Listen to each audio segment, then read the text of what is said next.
موسیٰ علیہ السلام گئے طور پر، وہاں سے ابھی طور پر ہیں، پیچھے سامری نے ایک بچڑا بنایا، ایک جانور بنایا۔ جب جانور بنایا تو انہوں نے کہا یہی ہمارا مولا ہے۔ حضرت ہارون نے سمجھایا بھائی یہ مولا نہیں گھوڑا ہے، مولا نہیں جانور ہے، گائے ہے۔ کہتے نہیں، کیونکہ سامری بڑا جادوگر تھا، اس نے آگے بھی اس کا سوراخ چھوڑا، پیچھے بھی سوراخ چھوڑا۔ ہوا جب پیچھے سے یا آگے سے آتی تھی، آواز نکلتی تھی، وہ کہتے تھے دیکھو یہ بولتا بھی ہے، یہ بولتا بھی ہے۔ پھر میں نبی کے صحابہ کو سلام کیوں نہ کروں، جن کے سامنے اگر درخت بھی کہے میں خدا ہوں تو خالد ابن ولید تلوار نکال کے کہے خدا تو ہے، خدا وہ ہے جس کا تعارف میرے محمد نے کروایا۔ اب سامری کا بنایا ہوا بچڑا، یہ بغض کی پہلی سزا اور اسٹیپ بائی اسٹیپ چلے گی۔ چنانچہ اب کہا یہی خدا ہے، یہی مولا ہے۔ موسیٰ علیہ السلام پھر جب 40 دن کے بعد آئے، قوم کو دیکھا ایک جانور کے آگے جھک رہی ہے، اس کے نیچے سے جا رہی ہے، اس کے آگے تھال رکھ رہی ہے، کبھی اس کے آگے چاول رکھ رہی ہے، کبھی آ کر ادھر کی عورتیں اس پر پیچھے سے ہاتھ مار رہی ہیں، کوئی آگے سے ہاتھ مار رہا ہے، کوئی دائیں بائیں آگے پیچھے۔ اب وہ جناب موسیٰ علیہ السلام نے دیکھا یہ کیا، کہا کہ ہمارا خدا ہے، ہمارا مولا ہے، ہمیں اولاد دیتا ہے، ہمارے بچے دیتا ہے، ہماری بگڑیاں بناتا ہے، اگر اس کی لات لگ جائے تو ہم سیدھا جنت میں چلے جائیں گے، یہ تو اتنا خوش نصیب ہے اور یہ ہمارا اصل میں خدا ہے۔ حضرت موسیٰ علیہ السلام نے ہارون علیہ السلام کو دیکھا، کیا بات ہے، یہ میں گیا تو پیچھے قوم کس چکر میں لگ گئی، تم نے انہیں روکا کیوں نہیں؟ حضرت موسیٰ نے حضرت ہارون کی داڑھی پکڑی، سر کے بال پکڑے، اور غصے والے تھے، جلالی تھے، پکڑ کے جو یہ غصے سے جھنجھوڑا اور یوں حضرت ہارون سے گتھم گتھا ہوئے اور داڑھی اور سر کے بال پکڑ کے کہا اور جھنجھوڑا یہ قوم کس چکر میں پڑی؟ تو حضرت ہارون کے اٹھے۔ قرآن کہتا ہے یبن امہ لا تاخذ بلحیتی ولا براسی، اے میرے مائے جائے بھائی، میرے داڑھی اور سر کے بال کیوں پکڑتے ہو؟ میں نے تو اس بدبخت قوم کو سمجھایا تھا یہ مولا نہیں ہے، یہ الہ نہیں ہے، یہ معبود نہیں ہے، یہ پھر بھی نہ مانے ہیں۔ میرا کام سمجھانا تھا، گمراہ ہوئے اپنے گناہوں کی وجہ سے، راستے سے ہٹے اپنے گناہوں کی وجہ سے۔ حضرت موسیٰ علیہ السلام نے داڑھی اور سر کے بال پکڑے، حضرت ہارون سے گتھم گتھا ہوئے۔ دو نبی ہیں، دو نبیوں کا اختلاف ہوا، جھگڑا ایک طریقے سے ہوا، ہاتھا پائی تک ہو گئی کہ ایک نبی نے پکڑا سر اور داڑھی کے بالوں سے۔ اس لڑائی کے باوجود، اس اختلاف کے باوجود، اس غصے کے باوجود موسیٰ بھی نبی ہیں، ہارون بھی نبی ہیں۔ اگر معاویہ اور علی میں کبھی کسی بات پہ چپ کلش ہو بھی جائے، خدا کی قسم اس کے باوجود علی بھی صحابی ہے، معاویہ بھی صحابی ہے۔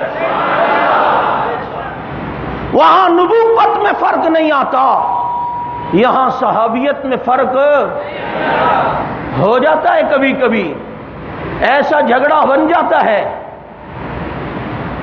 حضرت موسیٰ علیہ السلام نے جو قوم کو دیکھا، اب قوم سمجھ گئی غلطی ہو گئی، اب کیا کریں؟ آئی موسیٰ علیہ السلام کے پاس، اصل میں آپ چلے گئے، ہم نے کہا کہ یہی ہمارا خدا ہے، یہی لگتا ہے ہمارا مولا ہے، یہی ہمارا معبود ہے، اب ہم کیا کریں؟ سزا کیا ہے؟ کہا کہ تم کو میں نے کہا تھا نا کہ یہ الہ نہیں۔ حضرت ہارون ان سے کہتے ہیں، حضرت موسیٰ علیہ السلام نے فرمایا اب تمہاری سزا اللہ سے پوچھتا ہوں، اللہ یہ جن کو میں نے کہا تھا کہ یہاں کی حکومت اللہ اس آخری نبی کے یاروں کو دے گا، ان کے دل میں بغض آیا، اس بغض کی وجہ سے انہوں نے جانور کو مولا بنایا، اللہ اب ان کی سزا کیا ہے؟ قرآن کریم کہتا ہے، اٹھاؤ قرآن، اللہ کہتے ہیں موسیٰ اب ان کی سزا ہے فَاقْتُلُوا أَنفُسَكُمْ، اپنے آپ کی اب پٹائی کریں، اب اپنے آپ کو ماریں، اپنے فَاقْتُلُوا أَنفُسَكُمْ، اب اپنے کو ضرب یضربوا کی گردان چلائیں۔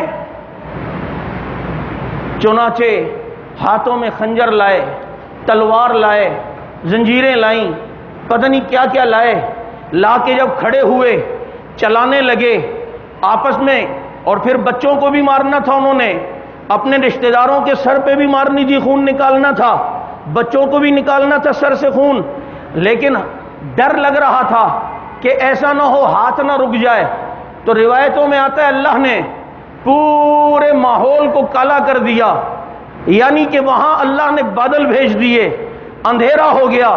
جب ماحول کالا کالا ہو گیا، ادھر سے بھی کالا کالا ماحول، وہاں سے بھی کالا کالا ماحول، پلوں پہ گئے تو وہاں بھی ماحول کالا، روڈوں پہ گئے وہاں بھی، جب یہ سارا ماحول بنا اور اندھیرا چھایا، اب جو اپنے اوپر جب چلانا شروع کی اور چلانا شروع کی اور اپنے آپ کو جو مارنا شروع کیا، بنی اسرائیلیوں کی بات کر رہا ہوں، بنی اسرائیلیوں نے جو اپنا خون نکالنا شروع کیا، خنجر کبھی سینے پہ لگتا ہے، کبھی پیٹھ پہ لگتا ہے، کبھی اپنے کے سر پہ لگتا ہے، کبھی اپنے کی پیٹھ پہ لگتا ہے۔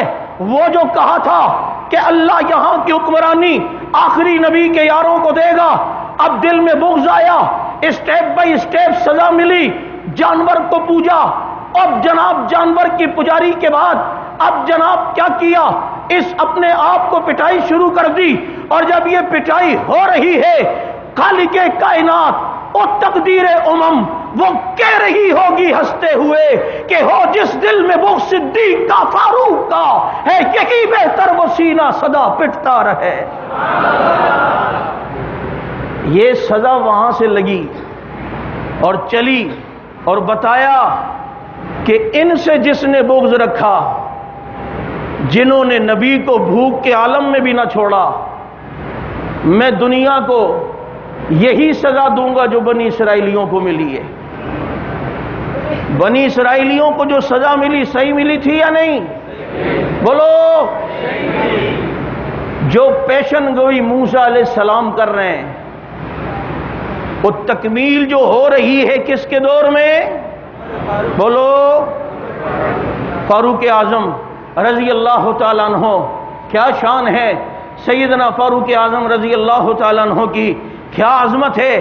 مومن جب ان کا تذکرہ کرتے ہیں، ان کے ایمان بڑھتے ہیں، دل کے اندر ایمان کی رمق پیدا ہوتی ہے، جسم میں ایمان کا کرنٹ دوڑنے لگتا ہے فاروق اعظم کے تذکرے سن کے۔ کیوں کہ عمر ایمان ہے، اتقان ہے، علامت عمر پہچان ہے۔ عمر خدا کی قسم وہ ہے جس کے موافق 27 جگہ پہ رب کا قرآن ہے، جس کے فضائل میں نبی کا فرمان ہے۔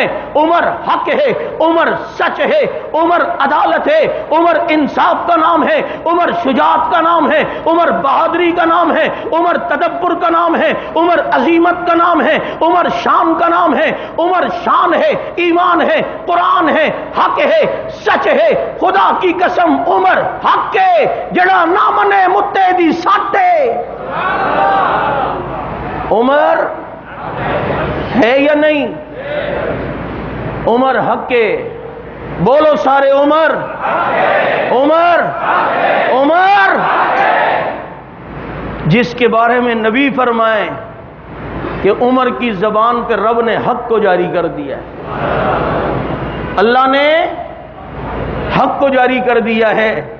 خدا کی قسم 27 سے زیادہ مقامات وہ ہیں کہ عمر مشورہ دیتا ہے، اللہ اسے پورا کرتا ہے، اور یہ بھی عمر کی عاجزی ہے۔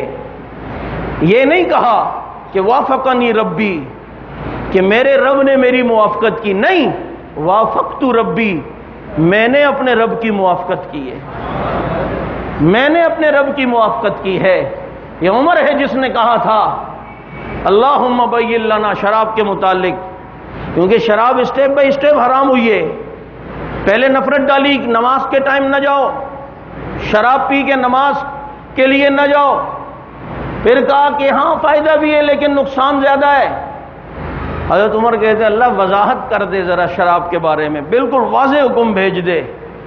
اللہ نے کہا یسألونک، اللہ رب العزت نے کہا انما الخمر والمیسر والازلام رجس من عمل الشیطان، اللہ نے شراب کو ہمیشہ کے لیے حرام کر دیا۔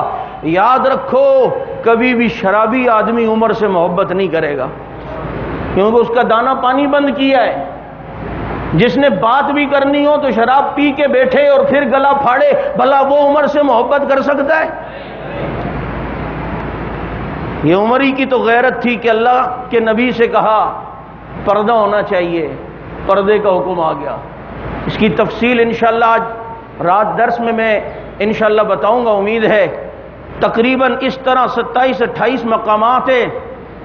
کیا لوگ تھے، کیا عظیم لوگ تھے، کیا عظمت والے لوگ تھے کہ جن کو اللہ رب العزت نے یہ عزتیں عطا فرمائیں کہ آج بھی پیغمبر کے پہلو میں آرام فرما رہے ہیں۔ ہائے ہائے ہائے، جو رحمت نبی کی قبر اطہر پہ پڑ رہی ہیں، اسی کے چھینٹے اڑ اڑ کر صدیق اور عمر کی قبر پہ بھی پڑ رہی ہیں۔